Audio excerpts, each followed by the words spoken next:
kembali lagi di Midnight Live. Aumannya mana suaranya? Au! Langsung saja kita sambut Ustadz Jojo. Yeay, wah. Assalamualaikum. Waalaikumsalam. Ustadz selamat datang di Midnight Live. Ya, silakan siap. duduk, kita kasih tepuk tangan sekali lagi. Yeay. Wah, apa kabar Ustadz Jojo? Alhamdulillah baik, Mas Reza. Baik ya, puasa lancar ya? Alhamdulillah lancar dong. Wah, terima kasih loh sudah hadir di Midnight Live. Yes. Malam-malam ini ya. Sebelumnya minal aidin wal faizin, mohon maaf lahir dan batin Ustadz. Sama-sama Mas Reza, Masya Allah. Tapi kita di sini kan mau bahas korupsi ya. Waduh. Ya karena kan bulan suci Ramadan itu kan identik dengan menahan hawa nafsu. Nah, mengapa justru kasus korupsi itu masih sering terungkap di bulan suci, Ustadz? Oke. Itu gimana Ustadz melihatnya? Jadi kalau melihat daripada kasus-kasus korupsi itu mungkin itu satu perkara yang sudah terstruktur ya. Dan juga sebenarnya dalam Islam itu korupsi itu udah jelas tuh kan, haramnya udah jelas. Tapi ini kadang-kadang perkara-perkara ini ada di perkara di tengah-tengah nih, syubhat namanya. Jadi sehingga tuh kayak terlihatnya tuh abu-abu. Padahal Nabi Muhammad SAW pun nganjurin bahwa kalau perkara syubhat pun hati-hati ditinggalin. Karena apa? Dikit lagi udah mau masuk jurang nih. Iya. Yang haram gitu kan, kadang-kadang jadi terlihat tuh halus gitu. Kayak proyek-proyek segala macam yang ternyata tuh kita menyalahgunakan amanah uang dari rakyat tersebut gitu. Iya, itu udah masuk jurang sebenarnya.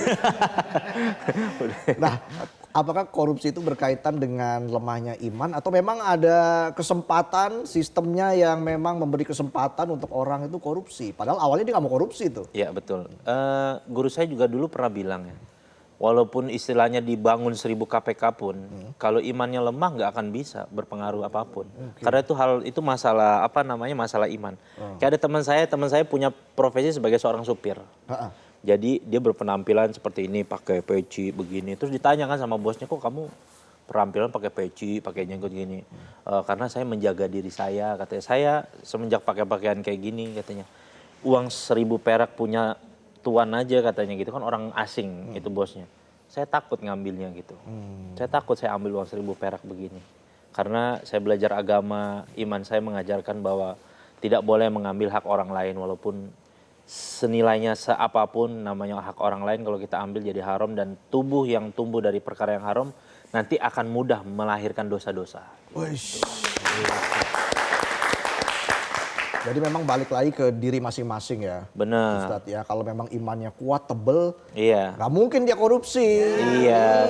Cuma kadang-kadang iman tebel gitu, pergaulannya tipis. Ya kan, kadang-kadang ya udah diasik-asikin dia elus-elus imannya goyah juga bisa. Jadi lingkungan tuh sangat berpengaruh juga Mas Reza sebenarnya. Oh, karena lingkungan juga bisa Iya ya. bisa juga, karena jadi orang terpengaruh. biasanya gitu kan terpengaruh. Makanya rata-rata kasus korupsi itu kan rentetan dia, banyak orang gitu, seperti berjamaah gitu kan. Iya, kalau sholat kan berjamaah bagus tuh ya. Iya. Kalau korupsi berjamaah ya elah, langsung ditahan KPK. Iya. Nah, ada juga kan yang orang yang rajin ibadah, tapi di sisi lain juga menyalahgunakan jabatan misalnya. Iya. Nah, itu gimana Ustadz?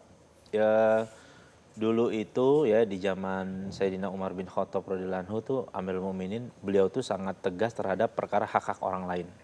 Bahkan dulu di anak keturunan beliau itu ya ada namanya Umar bin Abdul Aziz, itu seorang khalifah. Itu kalau masuk tempat Baitul Mal itu kan tempat buat zakat ya.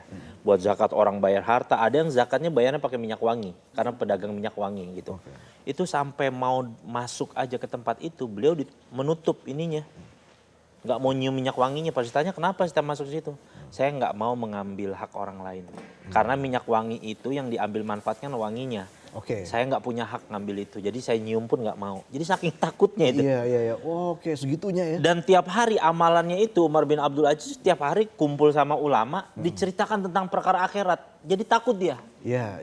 Gitu. Nah mungkin pejabat-pejabat yang korupsi gitu terlalu jarang mendengar cerita-cerita akhirat, lebih sering cerita-cerita Hotman Paris lagi di Bali gitu misalnya.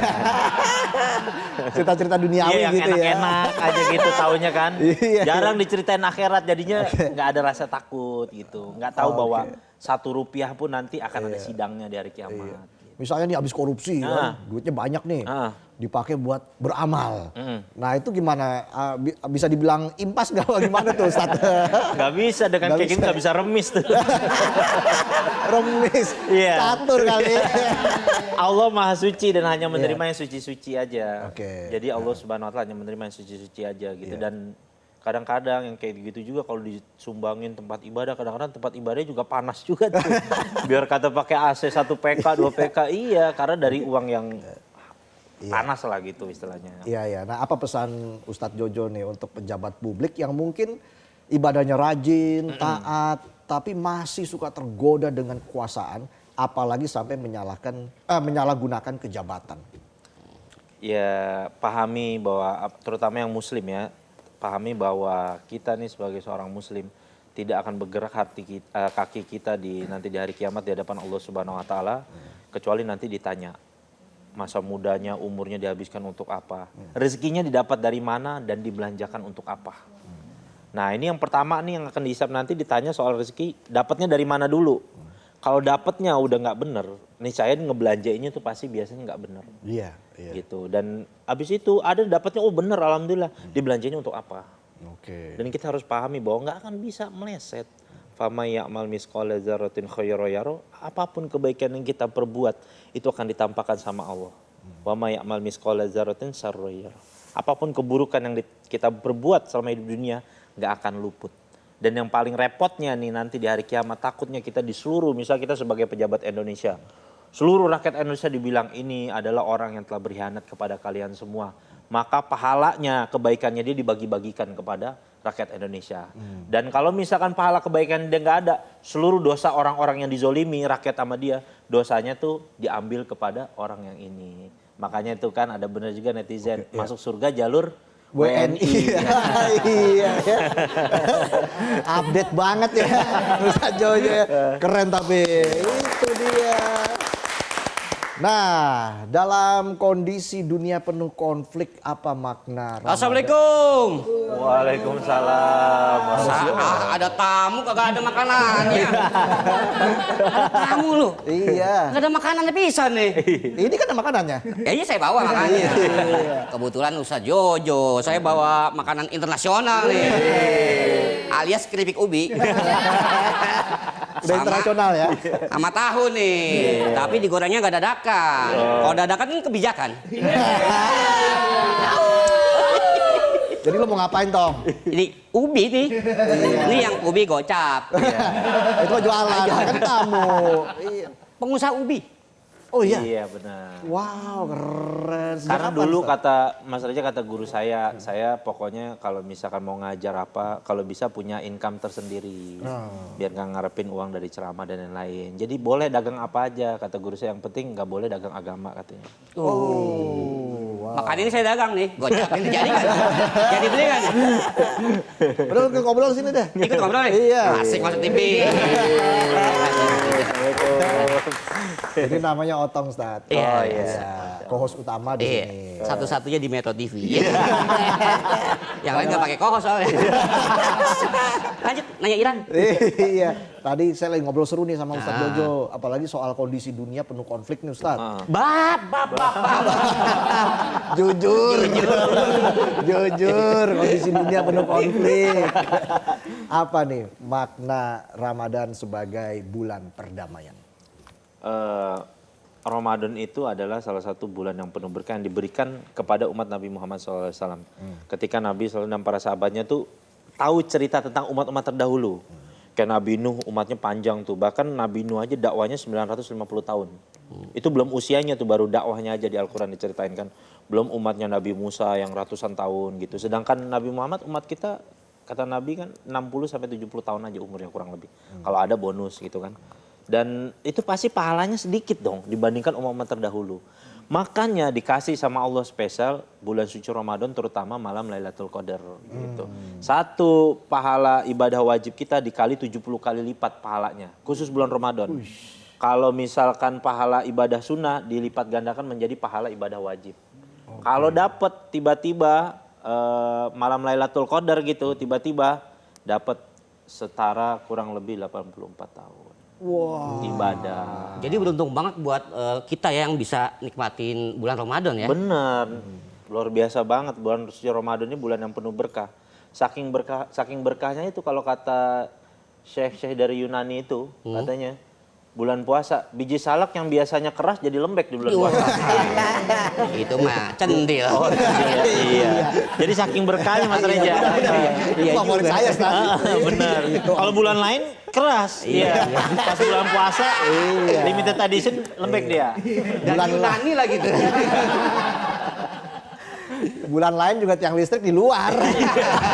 Iya, ya emang di luar kan tiang listrik. Aduh. Tapi Ustadz sebagai pribadi begitu ya, pernah nggak mengalami titik terendah?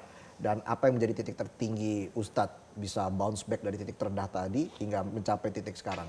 Ya dulu ya mungkin ada beberapa pemirsa juga yang tahu saya dulu pernah masuk penjara kan di usia 22 tahun. Karena dulu seorang penjual narkoba. Nah di situ itu saya tadinya berpendapat, Mas aja saya berpikir bahwa saya dulu nggak tahu tentang ilmu berprasangka baik ya. Dulu saya belum paham belajar agama Islam dengan baik sehingga saya berpikir umur 22 tahun divonis penjara 5 tahun saya mikirnya madesu udah nih saya nih. Masa depan suram lah. Ya kan orang umur 22 tahun lagi asik-asik nyari kerja tuh. Ya kan persiapan mau nikah, lagi asik milih motor di Facebook gitu kan, lagi scroll-scroll gitu kan. Iya malah nih saya masuk penjara gitu dan saya pikir gimana. Ternyata pas saya belajar dari ilmu di agama Islam itu bahwa Allah Subhanahu Wa Taala nggak akan pernah merubah nasib suatu kaum kecuali dia ada keinginan untuk merubahnya. Dan disitulah menjadi motivasi saya bahwa saya pengen merubah nasib saya bisa nih walaupun saya seorang narapidana, saya pulang nanti saya bisa kasih manfaat buat diri saya, keluarga dan juga banyak manusia saya bilang gitu. Gimana tuh rasanya lebaran di dalam tuh? Wah kalau lebaran di dalam tuh kesian banget orang banyak yang nangis. Yang nggak pernah ke masjid aja takbiran. Mikirin keluarganya. Jadi kebanyakan dalam penjara Mas Reja tuh. Mereka tuh tiba-tiba tuh kayak tersadar apalagi pas dengar suara takbir kayak. Ternyata gue di luar tuh punya keluarga tuh sebuah kenikmatan gitu. Baru berasa ketika pas udah jauh dari keluarga gitu. Semoga koruptor juga nangis di penjara ya.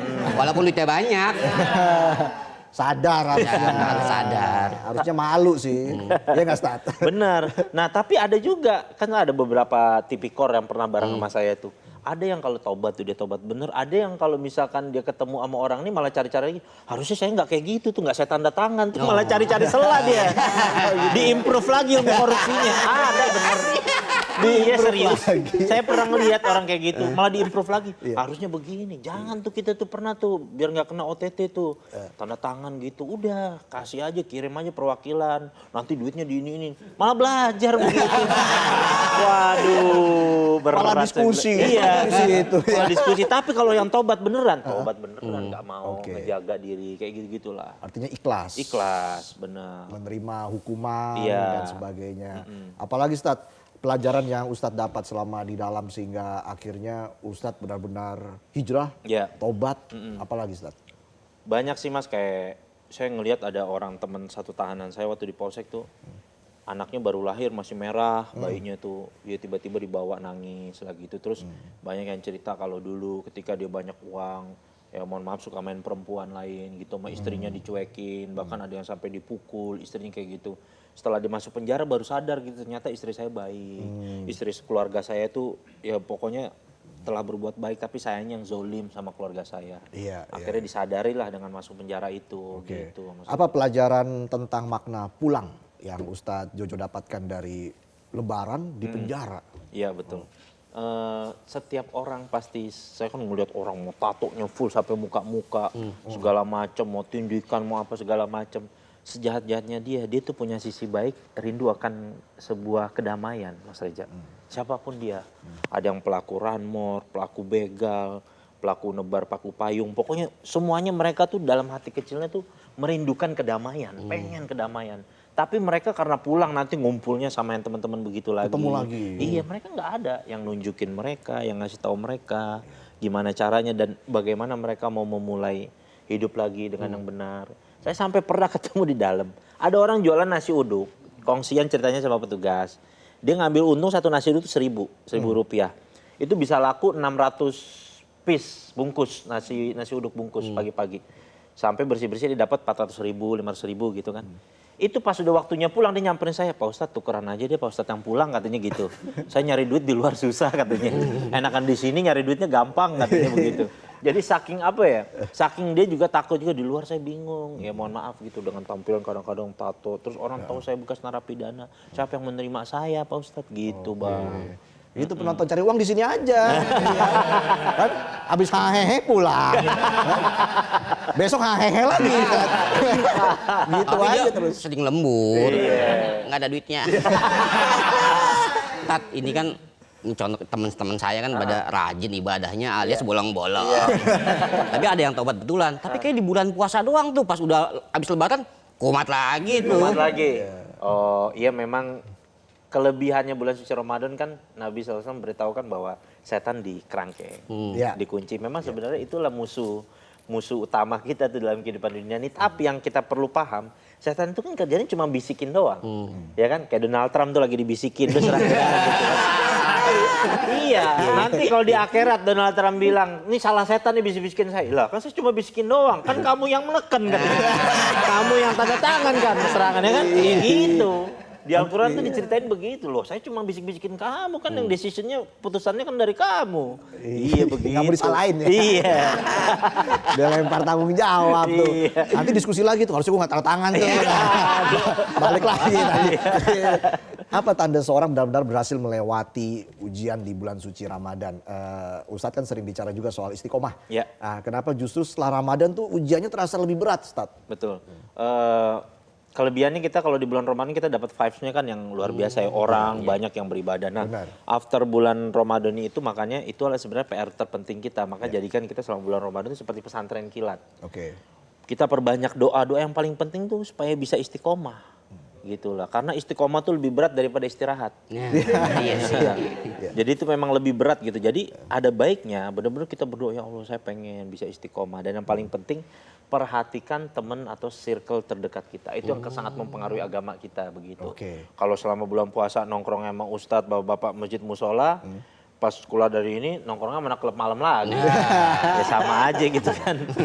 Jadi kalau ada yang bilang kamu temen jangan milih-milih. Nah, harusnya milih-milih ya. Iya harusnya benar. Apalagi kalau nanti sih bertambahnya usia kita akan nyadari tuh Mas. Kayak di dalam penjara saya tuh banyak dapat pelajaran nih kayak kok temen yang dulu di luar akrab sama kita sering nginep bareng segala macem kemana. Tapi kok malah nggak pernah besuk gue gitu. Tapi malah orang yang nggak diduga-duga temen tuh malah ngebantu ngirimin uang. Itu kan hal yang aneh sebenarnya. Tapi kalau kita mau mikirin itu satu pelajaran dari Allah loh bahwa belum tentu temen yang menurut kamu baik tuh baik sebenarnya dalam kehidupan kamu. Dibukakan Iya mata dan begitu. hati kita. Nah ya. makanya siapa itu teman yang paling baik? Teman yang senantiasa mengajak kita kepada kebaikan, kepada ibadah. Seminimal-minimalnya nggak ngajak kebaikan, ngajak ibadah, ngajak kerja aja minimalnya. Iya, gitu. Udah cakep itu. Iya kan? Udah kagak ngajak kebaikan, ngajak ibadah, kagak ngajak kerja lagi. Ngajaknya bikin dosa lagi. Betul. Tuh penonton bersyukur. Kita ajak kerja di sini. Bayarannya bulanan soalnya. gitu. Iya. Penonton bayaran bulanan ya. Potong pajak lagi. Apa pesan Ustadz untuk kita bisa terus menjaga toleransi di Indonesia? Ya, Nabi Muhammad SAW saking toleransinya kepada agama lain tuh sampai pernah kata guru saya membagi masjid setengah untuk para orang-orang Nasrani beribadah. Jadi nggak boleh kita mengganggu. Bahkan orang-orang non Muslim pun di zaman Nabi Muhammad SAW bilang siapa yang mengganggu orang-orang Yahudi Nasrani orang non Muslim maka aku akan berperang dengannya. Saking begitu, saking ngebelanya. Jadi artinya kalau kehidupan kita sudah berjalan dengan damai, jangan ada yang gerecokin gitu loh.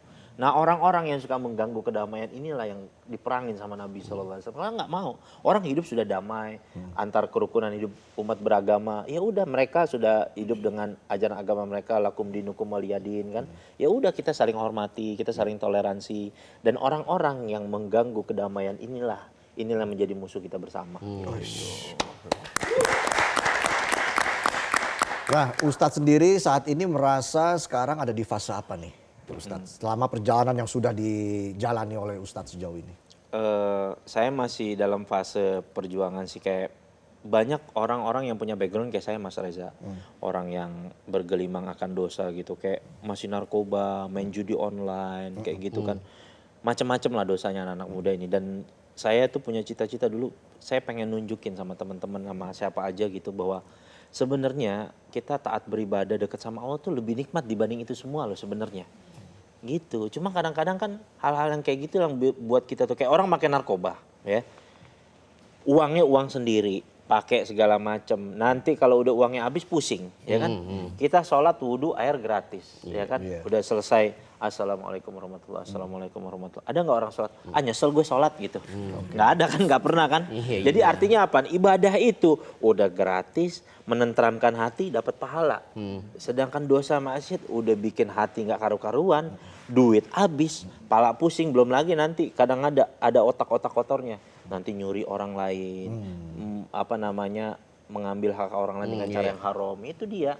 Kan makanya nggak usah heran kita kan kalau misalkan ada pejabat-pejabat ke OTT sama ani-ani gitu misalkan. Karena duitnya dari yang haram ya itu, larinya ke situ juga. Dia cetan mak anjing itu ya. Apa pesan Ustadz untuk masyarakat Indonesia dalam momen Lebaran kali ini? Ya, yang paling penting kita manfaatkan momen Lebaran ini untuk silaturahmi, karena Nabi Muhammad SAW beliau bersabda, siapa yang mau dipanjangkan umurnya dan diluaskan rezekinya maka hendaknya bersilaturahmi. Dan inilah pentingnya, karena kan silaturahmi ketika Lebaran nih, ini tradisi yang ada di bangsa Melayu aja. Kalau di luar negeri itu jarang gitu. Makanya kalau orang-orang Islam misalkan yang ada di Eropa, di Inggris gitu, habis Lebaran gitu nggak ada tuh yang bagian amplop upin-ipin gitu. Nggak ada. Jadi kalau udah selesai gitu ya udah taqabbal minna wa minkum, mereka rata-rata istirahat karena biasanya malamnya itu mereka itikaf, nghabiskan malam beribadah. Kalau kita tradisi ini sangat bagus sekali. Ya kan, minta maaf sama keluarga yang paling penting karena memang itu perintahnya Nabi untuk saling memaafkan, minta halalnya selama hidup di dunia karena supaya nanti di akhirat kita nggak ada urusan lagi. Gitu. Tapi kita masih susah maafin koruptornya gimana? Gimana, Ustaz? Yang pertama kalau koruptor kita doakan supaya dia dapat hidayah. Terus yang kedua, ya udah kalau memang dia masih tambeng juga, biasanya kalau sudah diingatkan itu dua pilihan aja, antara diberi hidayah atau dikasih azab. Dulu pernah waktu saya di penjara ada salah satu koruptor tuh sampai yang meninggal dunia tuh pas mau dikubur pun, waduh. Oh iya? Itu luar biasa, datang badai kayak gitu-gitu. Koruptor kayak begitu banyak saya ngelihat orang-orang korupsi itu penyakit ada aja, istrinya selingkuh lah, anaknya lah nakal nggak karu-karuan. Karena apa? Istrinya anaknya dikasih dari perkara-perkara yang haram. Jadi itu berefek kepada keluarganya. Baik, Ustadz Jojo, semoga sehat selalu, Ustadz. Amin. Terus memberikan teladan ya bagi masyarakat Indonesia. Terima kasih Ustadz sudah hadir di Midnight Live. Semoga Ustadz gak kapok ya kesini lagi nanti ya. Seru loh pembahasan. Next time sama Green Boss dong. Jojo. Kita kasih tepuk tangan untuk sekali lagi untuk Ustadz Jojo. Dan kita jeda dulu, kami akan kembali saat lagi. Tetaplah di Midnight Live.